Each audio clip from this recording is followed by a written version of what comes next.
எந்த ஒரு வேலையும் நம்ம திட்டமிடும்போது நம்ம மனசுக்குள்ளே நாம் என்ன நினைக்கணும் அப்படின்னா, அந்த வேலையை நம்ம செஞ்சு முடிச்சிருவேன். வீட்டுக்கு போனோன்னா நான் அந்த வேலையை செஞ்சு முடிச்சிருவேன்.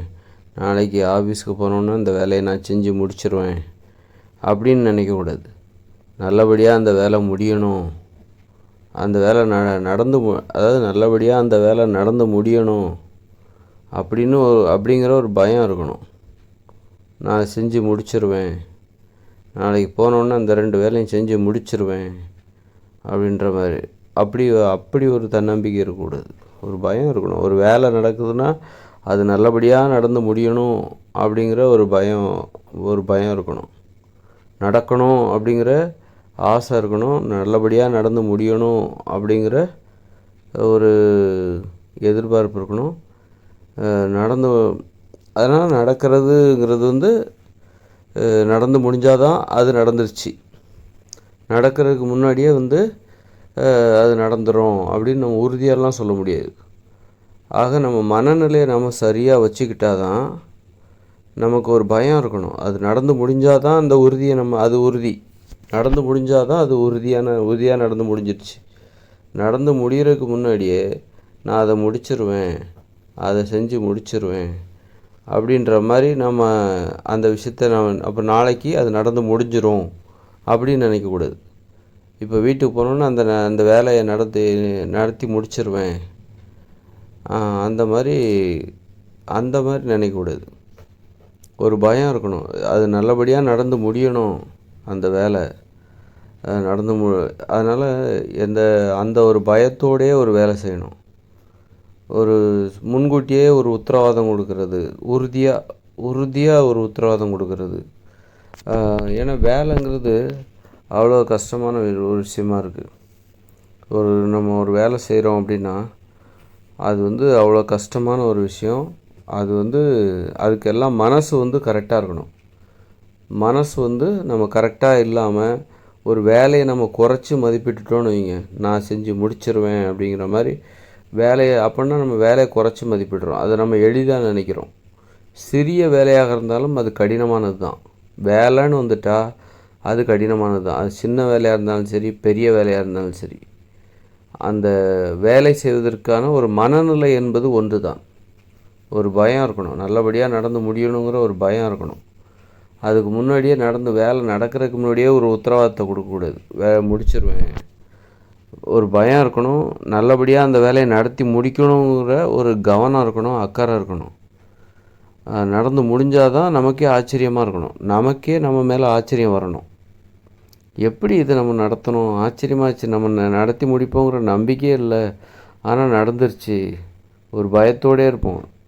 நடந்து முடிஞ்சிடணும் அப்படிங்கிற ஒரு ஆசை இருக்கலாம், ஆனால் ஒரு பயம் இருந்துக்கிட்டே இருக்கும். ஆனால் நடந்துருச்சு அப்படிங்கிறது நமக்கு ஒரு ஆச்சரியமாக இருக்கணும். எப்படி இது சாத்தியம் அப்படிங்கிற ஒரு ஆச்சரியமாக இருக்கணும். நம்ம அதுக்கு முன்னாடியே நான் இதை நடத்தி முடிச்சிருவேன் அப்படின்னு சொல்லிட்டு முன்கூட்டியே நம்ம மனசுக்குள்ளே அப்படி ஒரு நம்பிக்கை வச்சுருந்தா, நம்ம ஒரு வேலை நடந்து முடியுதுன்னா அது நமக்கு ஆச்சரியத்தை தராது, வியப்பை நமக்கு தராது அது. அதனால் நம்ம எப்போதுமே நமது மனதுக்குள் நாம் நினைக்கும்போது ஒரு வேலையை செய்யணும் அப்படின்னா மனதுக்குள் நாம் திட்டமிடும்போது அந்த ஒரு பயத்தோடே திட்டமிடணும். ஒரு பயம் இருக்கணும். அந்த வேலை நல்லபடியாக நடந்து முடியணும் அப்படிங்கிற ஒரு பயம் இருக்கணும். அப்போ தான் அந்த வேலை நல்லபடியாக நடந்து முடிகிறதுக்கு அந்த மனசு ஒத்துழைக்கும். ஏன்னா மனதோட ஒத்துழைப்பு நமக்கு தேவை. வெறும் உடம்பு மட்டும் வேலை செய்கிறதில்ல, மனது அதற்கான ஒத்துழைப்பை கொடுக்கணும். ஒரு வேலை என்பது வெறும் உடலால் செய்யக்கூடியது மட்டுமல்ல, மூளை உழைப்பும் அதில் ரொம்ப முக்கியமானது. மூளை திட்டமிடணும், அதற்கான எதிர்பார்ப்புகளை கொடுக்கணும், புதுமையை எதிர்பார்க்கணும். நம்ம செய்கிற வேலையில் புதுமை இருக்கணும். நாம் ஒன்று நினைப்போம், அது பல மடங்காக அது நமக்கு அந்த வேலை நடந்து முடியணும். இன்னும் சிறப்பாக, இவ்வளோ சிறப்பாக நடக்கும்னு நம்ம நினச்சிருக்க மாட்டோம். நமக்குள்ளே நாம் புதுமையை எதிர்பார்க்கணும். ஒவ்வொரு நாளும் நம்ம புதுமையாக ஏதாவது நம்மளுடைய வேலையிலேருந்து நம்ம எதிர்பார்க்கணும். அப்படின்னா அந்த வேலையில் நமக்கு ஒரு பயம் இருக்கணும். நம்ம செய்கிற வேலை ஒரு மாதிரி வழக்கமான ஒன்றா இருக்காமல், இன்றைக்கி நாம் செய்கிற வேலை நமக்கு புதிதாக இருக்க வேண்டும். நாம் எதிர்பாராத ஒரு விஷயமாக அது இருக்கணும். நாளைக்கு என்ன செய்ய போகிறோம் அப்படிங்கிறது நாளைக்கு நம்முடைய வேலையிலிருந்து வேலை வந்து நமக்கு என்ன மாதிரியான அனுபவத்தை கொடுக்க போகிறது அப்படிங்கிறது நாளைக்கு நமக்கு தெரியாமல் இருக்கணும். அப்போ தான் எதுவுமே தெரியாமல் ஒரு பயத்தோடையே அந்த வேலை செய்யணும். நாம் செய்கிற ஒரு வேலையோட விளைவு அல்லது அது எப்படி எப்படி அது வெளிப்படுகிற தன்மை, அது நமக்கு கொடுக்குற அனுபவம், இதெல்லாம் எதுவுமே தெரியாமல் நாம் அந்த வேலையை செய்யணும் அப்படி செய்யும்போது, ஒரு பயத்தோடே செய்யும்போது, அதன் மூலம் நமக்கு கொடுக்குற அனுபவங்கள் புதுமையாக இருக்கும். நமக்கே ஆச்சரியமாக இருக்கும், சிறப்பாகவும் இருக்கும். ரொம்ப ஆச்சரியமாக இருக்கும். இந்த அளவுக்கு சிறப்பாக நம்ம இதை செய்வோம் அப்படின்னு நம்ம எதிர்பார்க்கவே இல்லை. நாம் எதிர்பார்க்கவே கூடாது. எதிர்பாராததை நாம் எதிர்பார்க்கணும். நமக்கு என்ன நடக்கும்னே நமக்கு தெரியக்கூடாது. அதுதான் நமக்கு ஆச்சரியமாக இருக்கும். என்ன இன்றைக்கி செய்ய போகிறோம், அதனால் முன்கூட்டியே நம்ம இதுதான் செய்ய போகிறோம், இப்படி தான் இருக்கும், நான் முடித்து காட்டுவேன், முடிச்சிருவேன் அப்படின்னு சொல்லிட்டு நம்ம நினைக்கவே கூடாது. அப்படி ஒரு முன்கூட்டியே நம்மளை பற்றி நாம் அதை ஒரு குறைவாக எடை போடுறோம் அப்படின்னா, ரொம்ப எதிர்பார்ப்புக்குள்ள ஒரு விஷயமாக அதை நம்ம பார்க்குறோம் அப்படின்னா, இதெல்லாம் நான் எதிர்பார்த்த ஒரு விஷயந்தான் அப்படிங்கிற மாதிரி, இதை நான் முடிச்சிருவேன்னு எனக்கு தெரியும், நான் கண்டிப்பாக முடிச்சிருவேன், எப்படி முடித்து காட்டுறேன் பாரு அப்படின்னு சொல்லிட்டு நமக்கு நாமே ஒரு திட்டமிடுதல் நமக்கு நாமே அப்படி இருந்துன்னா, அப்படி ஒரு மனநிலையில் நாம் செய்கிற வேலை அந்த அளவுக்கு சிறப்பாக இருக்காது, நல்லா இருக்காது. ஒரு பயத்தோடையே ஒரு வேலை செய்யணும், அது நல்லபடியாக நடந்து முடியணும் அப்படிங்கிற ஒரு பயத்தோடையே ஒரு வேலை செய்யணும். அப்போ தான் அந்த வேலை நமக்கு ரொம்ப சிறப்பாக இருக்கும், புதுமையாக இருக்கும், ஆச்சரியமாக இருக்கும். நாம் அந்த வேலையை செய்ய முடிப்போம், அப்போ தான் செய்தே முடிப்போம். எவ்வளோ பிரச்சனைகள் இருந்தாலும் அதை நம்ம செஞ்சு முடிப்போம். அந்த பயம் இருக்கணும். அந்த பயங்கிறது இல்லைன்னு நம்ம செஞ்சு முடிச்சிருவேனாலே நமக்கு அந்த பயம் இல்லைன்னு அர்த்தம். நமக்கு அப்படி ஒரு பயமே இல்லை, ஏன்னா நம்ம தான் செஞ்சு முடிச்சிருவோமே. அப்போ அந்த வேலை சரியாக நடந்து முடியணும் அப்படிங்கிற பயமே நமக்கு இல்லாமல் போயிடும். ஏன்னா ஒரு வேலை சிறப்பாக நடைபெறுவதற்கு அந்த பயம்தான் நமக்கு காரணமாக இருக்குது, நமக்கு ஒரு உந்துதலாக இருக்குது. வெறுமனே அப்படி வெறுமனே சும்மா நடந்து முடிச்சிடும் அப்படின்னா நமக்கு அந்த பயம் இல்லை. அப்படிங்கும்போது அந்த வேலை சிறப்பாக நடக்காது. அதனால் ஒரு பயம் இருக்கணும். அந்த வேலை நல்லபடியாக நடந்து முடியணும் அப்படிங்கிற ஒரு பயம். நடந்து முடிஞ்சாதான் அது முடிஞ்சிடுச்சின்னு அர்த்தம், அந்த வேலை முடிஞ்சிடுச்சின்னு அர்த்தம். அந்த மாதிரி முடியலை அப்படின்னா இன்னும் முடியலை, வேலை இன்னும் முடியலை, பாதி வரைக்கும் தான் போயிருக்கு, அவ்வளோதான். நான் முடிச்சிருவேன்னுலாம் சொல்லவே முடியாது. அது முடிஞ்சாதான் முடிச்சிட்டேன்னு சொல்லணும், முடிச்சிருவேன்னு சொல்லக்கூடாது. நான் படிச்சிருவேன், நான் பரீட்சைக்கு படிச்சிருவேன், பாஸ் பண்ணிடுவேன் இப்படிலாம் சொல்லக்கூடாது. படித்தாதான் உண்டு, பாஸ் பண்ணாதான் பாஸ் பண்ணதாக அர்த்தம். பாஸ் பண்ணிட்டேன்னு சொல்லணும், பாஸ் பண்ணாதான் பாஸ் பண்ணிட்டேன்னு சொல்லணும். படித்தாதான் படிச்சிட்டேன்னு சொல்லணும். படிச்சிருவேன், பாஸ் பண்ணிடுவேன் இந்த மாதிரி சொல்லவே கூடாது. நான் ஜெயிச்சிருவேன் இந்த மாதிரி சொல்லாதீங்க, இந்த மாதிரி சொல்லக்கூடாது. நான் ஜெயிச்சிருவேன், ஆனால் ஜெயிக்கணுங்கிற பயம் இருக்கணும். ஜெயிச்சிருவேன்னு சொல்லாதீங்க. ஜெயித்த பிறகு வேணால் ஜெயிச்சிட்டேன்னு சொல்லுங்கள். ஜெயித்த பிறகு, வெற்றி பெற்ற பிறகு நான் வெற்றி பெற்று விட்டேன்னு வேணால் சொல்லுங்கள். வெற்றி பெற்றுருவேன், ஜெயிச்சிருவேன், சாதிச்சிருவேன் இப்படி சொல்லக்கூடாது. சாதிக்கணும் அப்படிங்கிற ஒரு பயம் இருக்கணும். சாதித்த பிறகு சாதிச்சிட்டேன்னு சொல்லணும். அப்புறம் மேலும் சாதிக்கும், இதை விட நான் இன்னும் சாதிப்பேன்னுலாம் சொல்லக்கூடாது. சாதிக்கணும் அப்படிங்கிற ஒரு பயம் இருக்கணும். ஜெயிக்கணும், இன்னும் நிறைய வெற்றி பெறணும், இன்னும் முயற்சி பண்ணணும், அது அதாவது சாதிக்கணும், ஒரு பயத்தோடு அது இருக்கணும். அது முயற்சி என்பது ஒரு பயம் கலந்ததாக இருக்க வேண்டும்.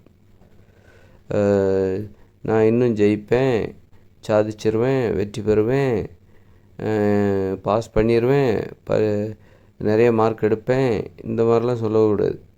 நிறைய மார்க் எடுக்கணும் அப்படிங்கிற ஒரு பயம் இருக்கணும். நிறைய மார்க் எடுத்த பிறகு தான் நிறைய மார்க் எடுத்துட்டேன்னு சொல்லணும். எடுக்கிறதுக்கு முன்னாடியே நிறைய மார்க் எடுத்துருவேன்னு சொல்லக்கூடாது. எடுக்கணும், நிறைய மார்க் எடுக்கணும் அப்படிங்கிற ஒரு பயம் இருக்கணும். அதனால் அப்போ தான் அந்த வேலை சிறப்பாக நடக்கும், கரெக்டாக நடந்து முடியும். நம்ம மனநிலை சரியாக இருக்க வேண்டும். மனநிலையை சரியாக, நிறைய பேர் தோற்று போகிறது என்ன, ஆரம்பம்போது ஏதோ முன்னேற்றம் பண்ணி நிறைய பேருக்கு வெற்றி வரவே வராது. இதெல்லாம் மனநிலை, அதான் கரெக்டாக இருக்கணும். ரொம்ப தலைக்கணம், திமிரு, அடங்காமை, பணிவின்மை இதெல்லாம் இருந்துச்சுன்னா இப்படி நிறைய உளவியல் கோளாறுகள், மனநிலையை வந்து தவறாக அமைத்து கொள்ளுதல், தவறான மனநிலை, அதனால தான் நிறைய பேர் வெற்றி பெறாமலே போயிடுவாங்க. நிறைய வாழ்க்கை வந்து தோல்வியில் முடிகிற காரணம் தான். நிறைய பேர் நினைப்பாங்க வெற்றி பெறணும், எதையாவது சாதிக்கணும்னு நினைப்பாங்க. ஆனால் வந்து நாம் என்ன பேசுகிறோம், ஒருத்தர்கிட்ட என்ன பேசுகிறோம், எப்படி பேசுகிறோம், இதெல்லாம் ரொம்ப முக்கியம். எப்படி பேசுகிறோம், என்ன மாதிரி பேசுகிறோம், இதெல்லாம் கரெக்டாக வச்சுக்கிட்டா தான் நம்ம மனசும் கரெக்டாக இயங்கும். நம்ம என்ன பேசுகிறோமோ அதை தான் நம்ம மனசு யோசிக்கும். அதனால் பேசுகிறதுல கவனமாக இருக்கணும். ஒரு வேலை செய்கிறதுக்கு முன்னாடியே நான் செஞ்சுருவேன், இந்த மாதிரி செஞ்சுக்கிட்டு இருக்கேன், நாளைக்கு அதை நான் முடிச்சிருவேன், இந்த மாதிரிலாம் சொல்லாமல் முடிக்கணும் அப்படிங்கிற ஒரு பயம் இருக்கும். செய்கிறதுக்கு முன்னாடியே வந்து நான் இதை செய்வேன், செஞ்சுக்கிட்டு இருக்கேன், நாளைக்கு முடிச்சிருவேன், இந்த மாதிரிலாம் பேசக்கூடாது.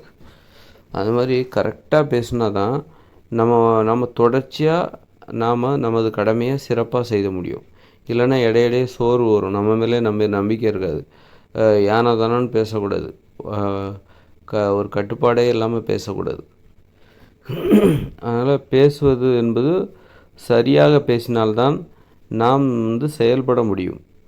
நமது பேச்சு என்பது நாம் செய்கின்ற செயலுக்கு ஊக்கமளிக்க வேண்டும், தூக்கத்தை கொடுத்து விடக்கூடாது. நாம் செய்கின்ற செயலை செய்ய விடாமல் நாம் பேசுகின்ற பேச்சு வந்து நாம் செய்ய வேண்டிய செயலை செய்ய விடாமல் நமக்கு தூக்கத்தை கொடுத்து விடக்கூடாது, நம்மை தூங்க வைத்து விடக்கூடாது. அது ரொம்ப முக்கியம்.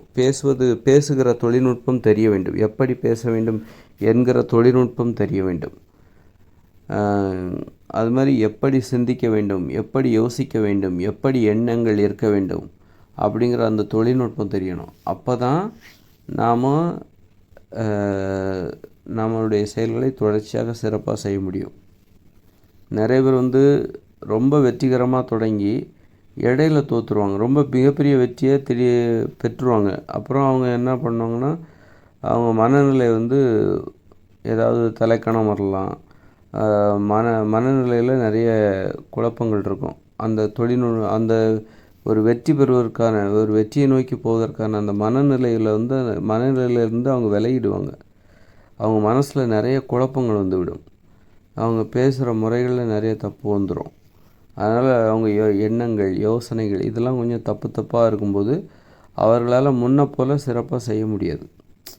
அந்த மாதிரி பிரச்சனைகள்லாம் யோசிப்பாங்க. அது நிறைய பேர் வந்து சிலரால் சரியாகவே செயல்பட முடியாது, எப்போவுமே ஜெயிக்கவே முடியாது. அதுக்கெலாம் காரணம் என்னென்னா, இந்த மாதிரியான ஒரு மனதை வந்து சரியாக வச்சுக்கணும், பேசுவதை சரியாக வைத்து கொள்ள வேண்டும். அப்போ தான் வந்து சிறப்பாக நடக்கும்.